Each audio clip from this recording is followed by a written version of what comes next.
Hey guys, welcome back to my channel. और मैं little biology teacher आ गई हूँ आपको आगे के नोट्स देने। तो लेट्स गेट स्टार्टेड। तो इस एपिसोड में हमें रेस्पिरेशन इन एनिमल्स देखना था। अब रेस्पिरेशन इन एनिमल्स 3 टाइप का होता है। एक तो उसमें काफ़ी सारे प्रोसेसेस होते हैं, काफ़ी सारे जो सेल्स होते हैं, हमारे टिश्यूज़ होते हैं, ऑर्गन्स होते हैं। तो काफ़ी सारे इसमें ऑर्गन्स प्रेजेंट होते हैं जो हमें बताते हैं कि एनिमल्स में रेस्पिरेशन किस प्रोसेस से होता है। ट्रैचिया ये इंसेक्ट्स में होता है, जैसे कि कॉकरोच में ये एक एयर ट्यूब्स लाइक स्ट्रक्चर होता है। मतलब कि पूरी बॉडी में एयर ट्यूब्स होते हैं जिससे एक्सचेंज ऑफ गैसेस होती है। इनकी जो ओपनिंग होती है इन ट्यूब्स की, उसे हम स्पिरेकल्स भी कहते हैं। स्किन जो फ्रॉग्स होते हैं, अर्थवॉर्म होते हैं, उनकी स्किन मॉइस्ट और स्लाइमी होती है जिससे कि वो आसान कर देती है गैसेस को एक्सचेंज करना। गिल्स, ये तो सभी को पता है कि फिशेस जो ऑक्सीजन वाटर में डिज़ोल्व होता है वो अपने गिल्स की मदद से लेती है। लंग्स, ये टेरेस्ट्रियल एनिमल जैसे कि बर्ड, काउस, ह्यूमन, हम सब में प्रेजेंट होते हैं। और हम रेस्पिरेशन इन एनिमल्स में सबसे मेन चीज़ यानी कि लंग्स ही पढ़ेंगे। इसमें हम ह्यूमन रेस्पिरेटरी सिस्टम के बारे में बात करेंगे, जो एक हम ह्यूमन के बारे में बहुत जानना चाहते हैं और जान भी रहे हैं हम उसके बारे में। तो हम और जानते हैं कि हमारी बॉडी में रेस्पिरेशन कैसे होता है। हमारी बॉडी में बहुत सारे ऑर्गन्स होते हैं जो कि एक इम्पोर्टेंट रोल निभाते हैं रेस्पिरेशन में, जैसे कि हमारे नोस्ट्रिल्स, नेसल पैसेज जिसे हम नेसल कैविटी भी कहते हैं, फेरिंक्स, लैरिंक्स, ट्रैचिया, ब्रोंचाई और लंग्स। तो हम पहले नेसल कैविटी के बारे में पढ़ते हैं। अब नेसल कैविटी बहुत छोटे छोटे हेयर्स जो हमारे नोज़ में प्रेजेंट होते हैं और जो म्यूकस हमारे नोज़ में प्रेजेंट होता है, ये सिक्रेटिंग सेल्स को कहते हैं हम नेसल कैविटी। ये किस लिए मदद करते हैं, इनका फंक्शन क्या होता है? ये एयर को फिल्टर करते हैं। मतलब कि हमारी एयर में बहुत सारे डस्ट पार्टिकल्स होते हैं। अगर हम सांस लेंगे तो वो हमारे सांस के साथ यानी कि ब्रीथ के साथ वो भी हमारे अंदर जाएंगे, लेकिन हम ऐसा नहीं चाहते। तो फिर इसलिए हम क्या करते हैं, ये जो फाइन हेयर्स होते हैं हमारी बॉडी में, ये ट्रैप कर लेते हैं डस्ट पार्टिकल को, ताकि ये एंटर ना करे। दूसरा हमारा इम्पॉर्टेंट जो टिश्यू यानी कि हम ऑर्गन कह सकते हैं वो है लैरिंक्स। ये साउंड प्रोडक्टिंग ऑर्गन होता है। अब ये कैसे कोई इम्पोर्टेंट ऑर्गन है? एक्चुअली ये इतना इम्पोर्टेंट नहीं है, पर ये हमारे वॉइस में बहुत काम करता है। अब आप देख सकते हो, आप कभी सांस लेते वक्त आवाज़ नहीं कर सकते, पर जब आप छोड़ते हो तो हल्की सी हवा जैसी आवाज़ें होती है। और सांस लेने और छोड़ने के बीच में जब आप बात करते हो, अब आप कहीं वैक्यूम में जहाँ एयर ही नहीं है वहाँ तो नहीं बोल सकते ना, क्योंकि आप सांस तो ले ही नहीं सकते। तो इसलिए लैरिंक्स एक इम्पॉर्टेंट ऑर्गन माना जाता है, मेन ऑर्गन्स में आता है ये भी। ये वोकल कॉर्ड कंटेन करता है जो कि इलास्टिक फाइबर से बने हुए होते हैं। अब मेल्स में लैरिंक्स लार्ज हो जाता है प्यूबर्टी के टाइम में, जिसे हम एडम्स एप्पल कहते हैं, जो हमारे नेक के थ्रू अलग सा बाहर ही निकला हुआ हिस्सा दिखता है उसे। एक्सलेशन के दौरान ये जो मैंने बताया था, जब हम सांस छोड़ते हैं तो वर्टिब्रेट्स यानी कि जिनकी स्पाइन कोड होती है, हड्डियाँ होती है पीछे स्पाइनल, तो फिर ये उसमें क्या करता है, उन ऑर्गेनिज्म में ये वोकल कॉर्ड साउंड प्रोड्यूस करता है। वोकल कॉर्ड एक लार्ज थिक होता है मेल्स में, और वहाँ उनकी लो पिच होती है, लेकिन फीमेल्स में ये शॉर्ट और थिन होता है और हाई पिच होता है। अब ट्रैकिया के बारे में पढ़ते हैं, जो कि एक विंड पाइप है। ट्रैकिया एक बहुत इंपॉर्टेंट हमारा मेन ऑर्गन है। आप देख सकते हो यहाँ पर एक छोटा सा ओपनर दिखेगा आपको, जिसे हम एपिग्लोटिक कहते हैं। ये किस लिए होता है? ये सेपरेट करता है हमारी उसको, ये हेल्प करती है ताकि हमारा जो खाना है, हम जो खाना खाते हैं वो हमारी विंड पाइप में ना जाए। ये उसके लिए हेल्प करता है। ये फूड को हमारी फूड पाइप में ही भेजता है।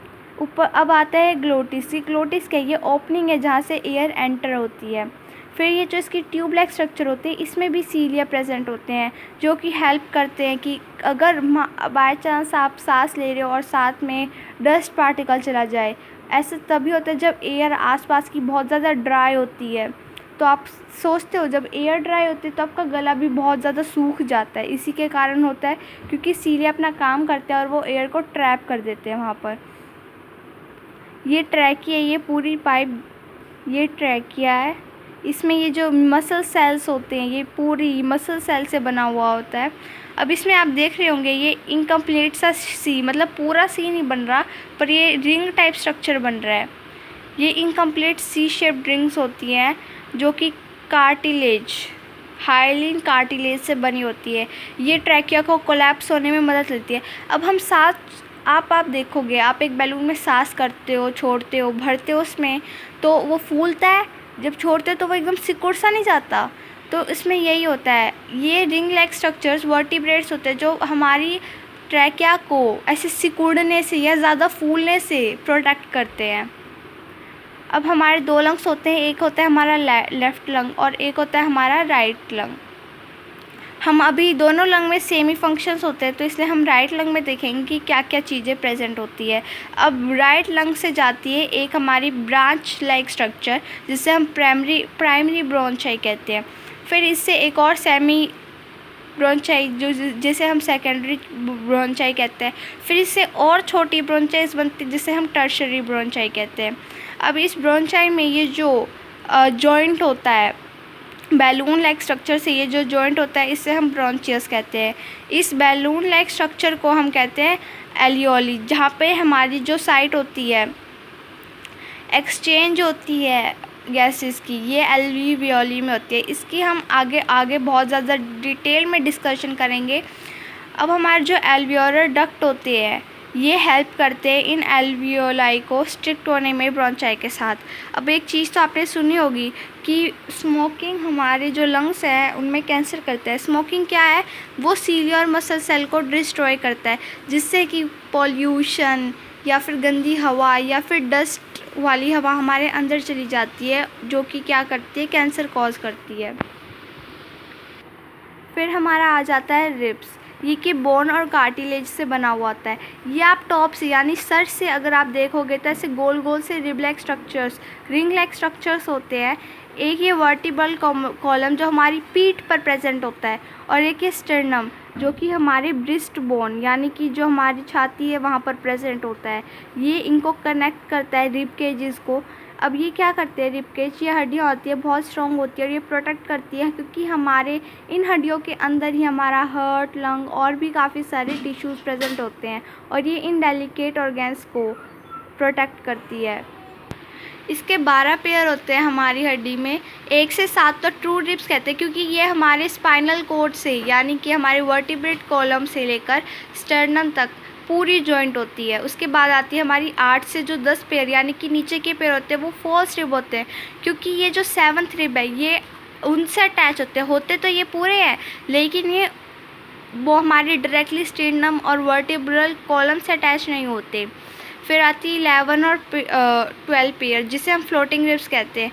ये क्या होती है, ये जो हमारा स्टर्नम यानी कि हमारे वर्टिब्रल कॉलम से ये अटैच होती है, लेकिन स्ट्रिम से नहीं, हाफ पाथ होती है। अब आपने देखा होगा कि आप जैसे जैसे शरीर में नीचे जा रहे हो तो उसमें आपकी हड्डियाँ कम हो रही है नीचे की तरफ छाती में, जिससे कि क्या होता है, ये जो हमारे ऑर्गन्स होते हैं यानी कि ये जो हड्डियाँ, ये हमारे पेट पर जो ऑर्गन्स है हमारा स्टोमक, उससे करते करते आधी होते जा रही है, और इन्हें हम फ्लोटिंग कहते हैं, क्योंकि ये पूरी तरह अटैच नहीं होती, दोनों तरफ से नहीं होती, एक तरफ से ये खुली हुई होती है। उसके बाद आ जाता है हमारा स्पेशल टाइप का मसल जिसे हम इंटरकोस्टल मसल कहते हैं। ये हमारी रिब्स के बीच में प्रेजेंट होता है। ये हमारे रिब्स के बीच में जो मसल्स होते हैं, फ्लैशी मसल्स, ये वो प्रेजेंट होते हैं। अब रिब्स भी आपस में कोलैप्स कर सकते हैं, तो सब कुछ मेंटेन करने के लिए ये होते हैं रिब्स के बीच में, ताकि वो आपस में कोलैप्स ना करें। सो गाइस, आज के लिए इतना ही। हम डायाफ्राम, लंग्स वगैरह आगे फिर अपने अगले एपिसोड में पढ़ेंगे।